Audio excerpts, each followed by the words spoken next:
আজরাইল আলাইহিস সালামের কষ্ট করে এখন আর দেশের মানুষের জান কবজ করতে হয় না, কারণ দেশের মানুষ এখন জানোয়ারের চেয়েও বেশি খারাপ হয়ে গেছে। ফেসবুক নিউজ ফিডে ঢুকলেই দেখি খুন আর খুন, মা ছেলেকে খুন করে, ছেলে মাকে খুন করে, চাচা বাতিজাকে খুন করে, জায়গা সম্পত্তি লিগা মানুষ মানুষকে খুন করে ফেলায়, শিক্ষক ছাত্রীকে দর্শন করে হত্যা। আর ডাক্তারদের কথা কি বলবো, তাদের কাছে গেলেও তো এখন মানুষ লাশ হয়ে ফিরে আসে।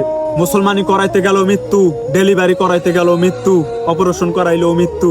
2 দিন পর পরে জায়গায় জায়গায় আগুন, বাস দুর্ঘটনা, ট্রেন দুর্ঘটনা। দেশে এখন শুধু অশান্তি আর অশান্তি, আর অশান্তি হবেই না কেন? যে দেশে 95% মুসলিম বসবাস করে, ওই দেশে আলেমরা থাকে জেলখানায়। ওই দেশে আল্লাহর গজব পড়বো না, তাহলে কি আল্লাহর রহমত পড়বো? দ্রব্য মূল্যের দাম বাড়াইয়া গরিব না খাইয়া মরে, আর নেতারা হেডায় বাতাস দা দেশ বিদেশে গড়ে।